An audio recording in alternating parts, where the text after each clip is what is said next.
Okay. Hi, everyone.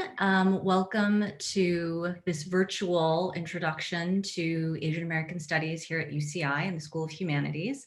I want to thank you for expressing or for clicking on the button and expressing an interest in Asian American Studies. And I'm really hopeful that what we talk about today will be helpful to you, or at least pique your interest in terms of the department, taking courses, declaring a minor or declaring a major. My name is Julia Lee, and I'm an associate professor in the department, and I'm also the chair of the department.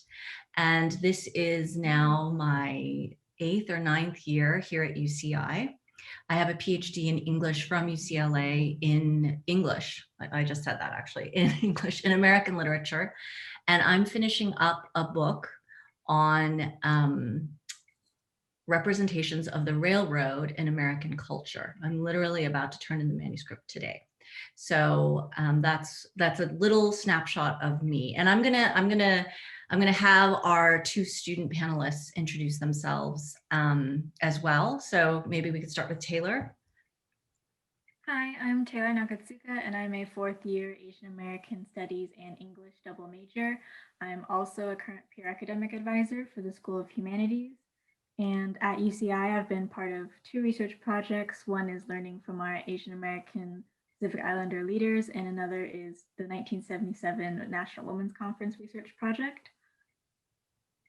Great. Awesome. Hi, I'm Naja Christmas. I'm also an Asian American Studies major, and I also have a double major with East Asian cultures and a minor in Korean literature and culture. I'm from Hamilton, Bermuda, and some of the things that I've done here since I've been at UCI is be a part of the Black Thriving Initiative group and be a part of the group that is seeking to get Black facility onto campus, and then also CCRCC, which is basically the Black Student Union area, and the East Asian group. So those are my things. Thank you. And you're going to be hearing from Naja and Taylor more in a minute. In fact, hopefully they'll be doing most of the talking. But to start, I just wanted to introduce the major, talk a little bit about the courses that we offer and our faculty as well.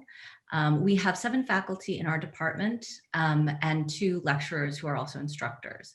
And we offer a wide range of courses on lots of topics involving Asian American studies, but on race and national identity kind of more broadly. So I specialize in literature and culture courses. I teach the intro literature course, Asian American Studies 55, which is being offered this fall by Jim Lee, Professor Jim Lee, another faculty member in the department.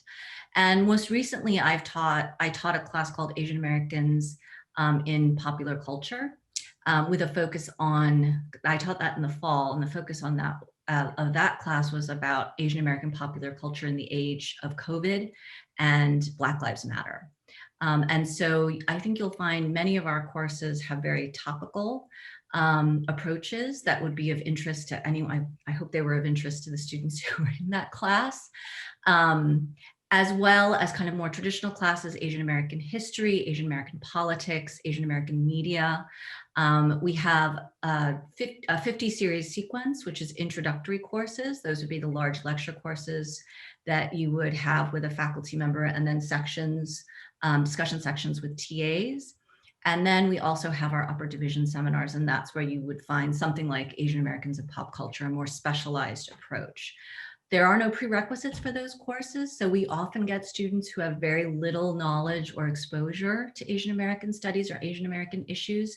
But because of our classes and because of how seriously our faculty take teaching and mentoring, we often find students coming back again and again to take our coursework. And so Asian American Studies isn't necessarily something that you may have taken or have a lot of experience with in the classroom. Most of our students have never taken a class like this during high school or in their previous educational institution, and that's totally fine. We are interested in exploring issues of community, identity, history, experience across a very broad definition of Asian America. And sometimes we're interested in literary cultural approaches, historical approaches, legal approaches, all different kinds of approaches. So there's something for everyone in these courses. You don't need to be Asian American yourself. You don't need to have a lot of knowledge about Asian American experience. And so we welcome everyone, no matter how informed or how ill-informed you are, it's fine. We're happy to teach and to talk with you. And the other thing I just want to highlight is you can go to our website and look up the kinds of classes that we offer. We have all of our courses from this past academic year that you can see at least the description of. And you can always reach out to either me or to any of the faculty actually to find out more information. So my email address is juliahl1@uci.edu. If you Google, if you look on the UCI directory, I'm right there. If you go to our homepage, my contact information is right there. And I'm always happy to answer any questions or field, any kind of comment from students. I also just want to point out that we have as well a one-year master's program for our students, who are at UCI. It's called the 4+1 program. And it is the only one-year master's degree program in Asian American studies in the country. And so what you can do is you can major in Asian American studies or maybe minor in Asian American studies, and then apply for the +1 part either in your senior year, in your last year of study as an undergraduate, and then add on an additional year of study where you take graduate level courses and work on a master's thesis, and then graduate with both a BA and an MA with that additional year. So that's something that several of our students have gone through. This is our 4th year, I believe, with the program in place. And so it's a wonderful opportunity for those of you who may be interested in public service or who are interested in law, interested in public health, to get that kind of grounding, that really theoretical grounding in the field before pursuing whatever it is that you would like to pursue in terms of your career. Okay, so I'm going to stop talking. That's the kind of very condensed version of the major. Like I said, if you have any questions or comments, I welcome them. Please feel free to get in touch. But I really want to turn now to our 2 majors, who I very much appreciate taking the time out of their busy day to record this with me. It is finals week, so they have a lot going on. But I wanted to start with a very broad question. And that's actually, just tell us a little bit about yourself. You kind of gave us a thumbnail sketch of who you are, but maybe an interesting fact about yourself, a favorite movie, a favorite book, favorite TV show, favorite thing that you're listening to right now, just so folks out there can get a sense of who you are as a person, not just a talking head. Whoever can go first, I'll let Taylor, you can go first. Okay, so speaking of favorite books, one of my favorite books is This Time Will Be Different by Misa Sugiura. I actually wrote my final about it for Julia's Asian Americans and Pop Culture class. It's my favorite book because it was literally the first book that I ever read about another Japanese American young woman that was not set in the World War II era, something that was contemporary and about someone who was 4th or 5th generation, just like me. So it really resonated with me. And then as a jumping off point, that's kind of the areas of interest I'm in is literature with Asian American representation. I actually want to be a children's book editor in the future, so that's something that I'm striving towards. And I'm also known for buying way too much stationery and books. Oh, stationery gang.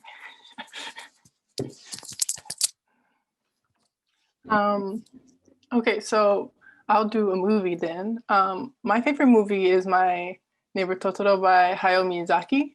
I'm a huge Hayao Miyazaki fan and a huge Studio Ghibli fan. Those are films that I grew up with as a child, and my father, he also was a big Hayao Miyazaki fan, so we watched all of them, but My Neighbor Totoro really resonated with me, and then we were able to spend summers in Japan, so it was a really good experience, and it kind of laid a foundation for me as a human being.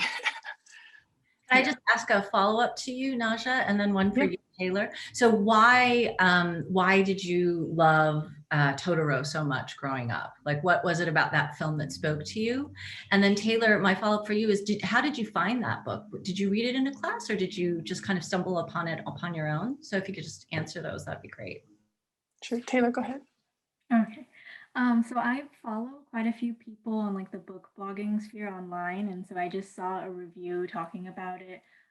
Sort of like Japanese American young women are like my keywords. So I kind of just like zoomed in on that, got it from the library, fell in love with it, cried about it a little, and then like went right to Barnes and Noble and bought it, and like just have been talking about it to pretty much everyone ever since I've read it. Oh, that's awesome. Yeah, for me, I really like, okay, so in My Neighbor Totoro, there's two girls, and I was one of two girls. I have an older sister, but she's significantly older, so it's different. So me and my younger sister, so I was like, oh, it resonated with me. And then at the time, my mom was also sick.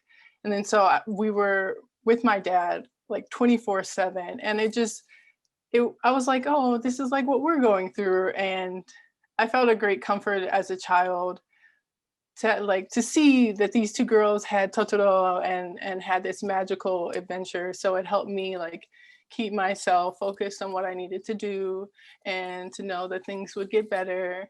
And there was always that silver lining from Hayao Miyazaki's films. And there's always a female protagonist. There's a strong female protagonist in all of his films. So it just pushed me forward as a kid to be able to say, oh wow, I can get through these things and things are going to get better, and to know that, you know, even if they were fictional, these other girls had this strong relationship with their father that emulated the relationship that I had with my father. So it was a good film for me. That's wonderful. Thank you, both of you. That's great. I love that story. Okay, so kind of basic question, but I think an important question. How did you guys decide to become Asian American Studies majors? Did you come in knowing this is what I want to do, or did you kind of find it during the course of taking courses and things like that? Taylor? I did not come in as an Asian American Studies major. I came in just as English, but one of the GEs I took was Asian American Communities because I, before college, hadn't really had much exposure to ethnic studies or like Asian American history. And I knew that I was interested in like studying communities of color and like their issues and histories and experiences. So I took that first class and I really, really enjoyed it. And it sort of kind of changed my entire perspective about like the United States, about my community, about all of this history that I didn't know before. And I had a lot of like room wise with credits, and I figured I enjoyed this so much. So I might as well just add the other major. And yeah, I've like never looked back. Did that happen your first year or second year that you Yeah, took? my first year. Okay, great. Naja? So I came in knowing that I wanted to do ASAM because I wanted to be a bridge builder between African and Asian diaspora in the United States. And I had such a strong background with African studies, and moreover, instead of African American studies, but actually African studies and Caribbean studies. So I really wanted to focus on getting the information that I felt like I didn't have. And I'm a mixed kid, so it was really important for that information to be accurate. And I really wanted to focus on, you know, penetrating and fully understanding multiple diaspora, not just understanding this identity of Asian American, but understanding, you know, what it means for people who immigrated from Thailand, what it means for people who came from Korea, what it means for people who are Japanese, and then understanding the subsections, because I'm a part of it, of Afro-Japanese or, you know, Afro-Koreans, and how that connection can be made and established. So it was really important for me to fully immerse myself within it. And I felt I could best do that as an ASAM major. That's great. I love that both of you, you had different paths, right, to the major that you didn't, and I think that's true of our students just generally. very few students come in knowing that they want to be Asian American Studies. And so usually it is they take a class and they, like Taylor said, they never look back. So I think that's fantastic that both of you found the major in very different ways. So another question is, and you can take this however you want, as broadly or as narrowly as you want. So what has Asian American Studies taught you maybe that you didn't know before? Or how has it changed your thinking about things over the course of the time that you've been here at UCI? Naja, do you want to start this time maybe? Okay. Yeah, so one thing that was really important for me to learn is about intersectionality, which I had a little bit of understanding about, but I didn't really fully understand it until I took a class that really focused on that, and understanding that there are intersections within one's own ethnic category, and then there are intersections that you have with other PLCs and other diasporas. So I thought that was like extremely interesting. I took a lot from that. Thought it was really beneficial. I mean, because people, especially blended folk, especially mixed kids, you had this identity on one side and the identity on the other. And then very seldom, I think, do you really think about that intersection. And you wrote a whole book on this. So it was important theory for me. So once I started to get that, I started to look, okay, well, where are the intersections? And then you get to places like, Grace Lee Boggs, and then her relationship with, the civil rights movement, and you're like, oh, okay, great. So there's already these hidden figures within the community that have been assisting each other and their progression of how they're treated within the United States. And I just thought that was amazing. That was that was for me so groundbreaking. So that was one of the things. Great, thank you. Taylor, what about you? Yeah, so something that kind of blew my mind in that first Asian American Studies course I took was our discussions about the model minority myth and kind of really unpacking where that came from and how it's like a tool of white supremacy used to pit different people of color against each other, especially using Asians against Black and Brown communities. And I think that sort of just changed my entire perspective because I was always a little questioning about sort of like the dominant narrative of Asian Americans in the United States. Like there was always some sort of dissonance with like what I perceived versus what like the state was telling us. And I think like learning the history behind how that myth was constructed and how it's weaponized really changed my perspective of like our history as a nation and how a lot of relationships and how communities interact even today. And I think that's just like a general lesson I've applied to Asian American studies is that when you're learning about the histories and the experiences of these communities, you see how the nation has built itself in a certain way and what discourses they're circulating and where those come from rather than sort of just following them along. You're able to like question the dominant narratives and kind of decide for yourself what they mean and what kind of implications they have. That's fantastic. Can you, I'm sorry to put you on the spot a little bit like this, but can you just briefly describe like why the model minority is a myth? Like maybe just like a thumbnail sketch of that discourse and why it's so problematic? Mhm.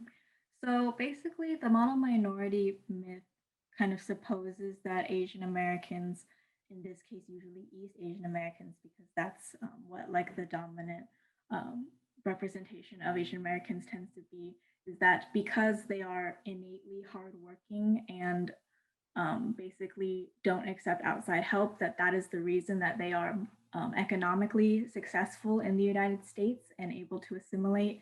And then this has also been used as an excuse to then disparage Black and Brown communities and propping up Asian Americans as a reason to deny Black and Brown communities government assistance or aid, saying like they can do this, why can't you? And a lot of the beyond the obviously problematic implications of that, within the Asian American community itself, a lot of this supposed economic data around wages and degrees and upward mobility is very aggregated and very misleading because there are so many different ethnic and national groups underneath the umbrella of Asian American.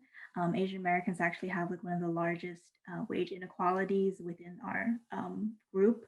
And so kind of just popping up like the very top hides a lot of the realities, especially of those Asian Americans who have very different experiences. It's like a silencing tool for them.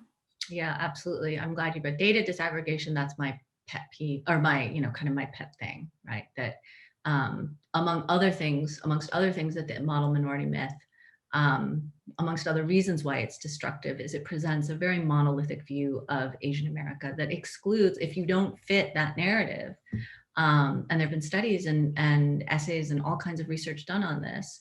If you don't fit, then you don't really view yourself, right? You view yourself as a failure, right? So there's a very narrow definition of success, and it's a very narrow definition of who can be Asian American under that mantra. So amongst, the other problematic issues, right? The anti-Black racism that the model minority myth is also a part of. It also homogenizes Asian American experience and excludes folks, right? If they don't somehow fit those little check boxes. Thank you for doing that. That was really great. Okay, so don't feel like you have to say my class. In fact, don't say my class, but is there an Asian American Studies class that you would recommend any entering student take? Yeah, so I really enjoyed, I took 2 classes with Professor Jim Lee. He's an amazing human being. And moreover, he is he just embodies what you would expect from a professor in regards to understanding how to help the student body maintain their mental health, plus giving them work that is challenging, but not so challenging that that it's overwhelming. It just causes you to engage and to think. And then the pod structure was amazing, because then you get discussion within the class dynamic, and you also get discussion within your pod, and you get to know people within that class structure. So it was a great comfort in a time when you feel like you're isolated and alone, to be able to be a part of a group and then be able to be a part of a larger dynamic, and to have a professor who understood what you were going through. So like, I thought, I would strongly suggest Professor Lee's. I took both Asian American biographies and also the Korean history class. So both were great, honestly. And the reading he assigned was amazing as well. So I felt like it was very beneficial. We've talked about you, Naja, both Jim and I, about how wonderful you are in class. So. Oh, really? Oh, thanks. Right. I appreciate that. I try. Taylor, what about you? Yeah, so I touched on this a little earlier. I think Asian American Communities, I took it with Professor Vo, but that really provided a very holistic, really good introduction to Asian American studies and ethnic studies. A lot of basically everything I learned in that class is still things that we build on in all of the Asian American studies courses I've taken since then. So I think like if you want an introduction, or if you're just curious about what the field is, it's a really good class to get that first look into ethnic studies or Asian American studies. And then more specifically, I've taken a couple classes with Professor Schroff, and I adore her because she is so like really caring and funny, but also like she really knows her stuff. Like just listening to her lecture and hear her talk about her passions and her interests is fascinating. Especially because I think she has a focus on film, and like film studies is something that I don't really have that strong of a background on. So it's always really interesting to hear her talk about and point out more than just like surface level story elements, but just like how the actual like directors and actors are creating meaning through their films. So I think, yeah, her classes I would definitely recommend. Can I just piggyback and say that I honestly think every single professor under ASAM is just wonderful. just extremely well versed. It shows in the structuring and just everything. Every professor that I've had here has been spot on what I would have expected from a University of California school. Mm-hmm. And I've gotten and gained so much from each and every class, and yours too, Professor. Oh, thank you. I have to agree. I think I mean, not for myself necessarily, but as a department, we really value, all of my colleagues value pedagogy. We value our students. We value making sure that our students get the most out of our classes. We value our students' mental health. We value our students, interests in research, in postgraduate, whatever postgraduate career they pursue. And so all of us, I think, are really committed to teaching and mentoring undergraduates. And because we feel like you guys are the future of the field, the questions that you're asking, even if you don't go into academia, and most of our students don't, you will be leading in whatever field you decide to go into, and those questions that we've asked or the conversations we've had in class will have a lasting impact in that way. And so I appreciate hearing that. And I have to agree. I think our faculty are wonderful teachers across the board. We really care about it. So it's great to hear you guys say that as well. One last question. I know maybe a tricky question, but what are your plans post-graduation? Like, this gets to the question that I think a lot of students and maybe their parents or families have, which is, what can you do with that degree, right? And I have some thoughts on this as well, but I wanted to hear what your plans are. If you don't know your plans quite yet, like what you would like to be pursuing, what you think you would like to be pursuing. So Taylor, do you want to start with this one? Yes, that evergreen question of what are you going to do after you graduate once they hear you're a humanities major? So basically, I have always, well, not always, but I've wanted to be a children's book editor since I was probably in like middle or high school, because books have always been like a very important part of my life. And it was kind of around high school where I started questioning like the type of content that I was consuming and sort of the implications and what it meant. That basically, as studies show, there are more books about like talking animals and aliens than there are children of color. So I really wanted to be a children's book editor who like champions and uplifts communities of color and other marginalized communities. So I've had a few publishing internships in the past, and I'm currently in one, and I hope to internships post-grad and hopefully an entry-level job into publishing. It's a very notoriously like tricky industry to get into. There's a lot of burnout, but I am trying to keep pushing forward and trying to get into that room. Good for you. So as for me, I have all intention of going into the 4+1 program. All intention. I'm going to go into it anyway. And then after that, I was going to do my teaching credentials in law school.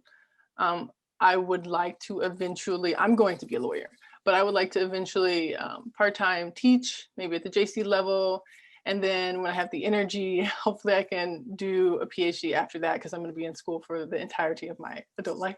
And then after that, I would like to teach in academia and maybe kind of do a like liaison type consulting work with some kind of legal base, but not necessarily getting into the grind of legal, because it can be taxing after multiple years in. So I was trying to ease myself into a place where I could either teach about law or teach about something else. So that's my plan. Yeah.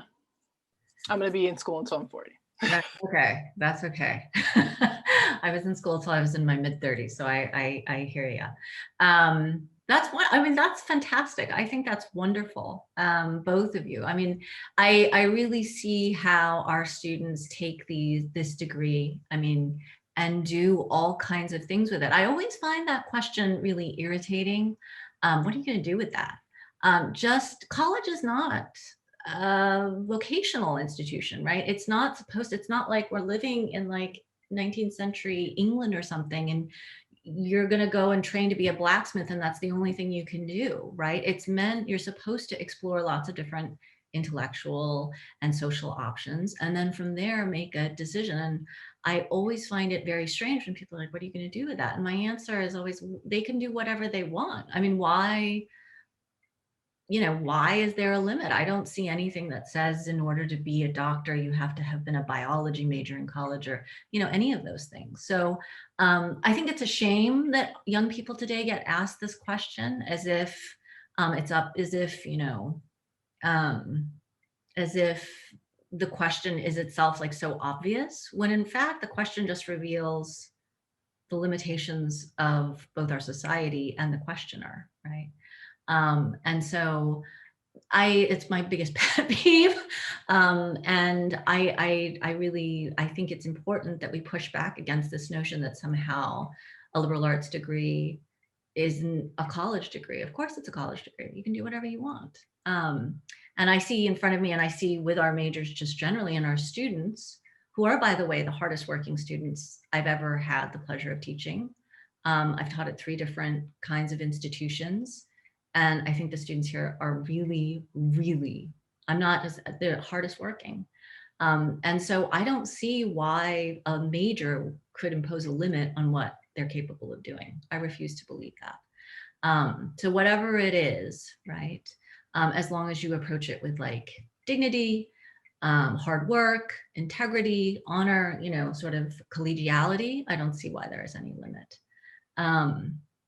And so that's my mini rant. I tend to go on bigger rants in my classroom, but I'll just save it for there. I agree though, Professor, I agree. Wholeheartedly. Yeah. And you know, I have to say, like, because our community is small, even though we have a large population of undergraduates who are of Asian descent, our community of majors and minors is relatively small, and we do look after our students. And so if you are seeking that kind of smaller community within a very big place, majors like this are a good place to do that, right? To be able to find some community with other students, to get to know faculty a little bit, you know, more than you might in a large department. And I think that really can contribute to, you know, your experience, or to the experience of anyone going to college, especially at a big school like UCI. And I know that it's not even that big compared to some schools, but to me it seems very, very big. Okay, so I really wanted to just thank Naja and Taylor for taking the time to share their experiences. They sell the major better than anyone else could, better than the faculty could, certainly. So I really thank you to the both of you for taking the time to do this. And again, let me just emphasize, if you have any questions or if you have any comments, then feel free to direct them towards me. My name is Julia Lee, once more. And I wish all of you, whoever's out there, a very safe, right, spring. And I hope to see some of you maybe in my classes or in our department's classes very soon. Thank you all. Thank you, Naja. Thank you, Taylor. Bye.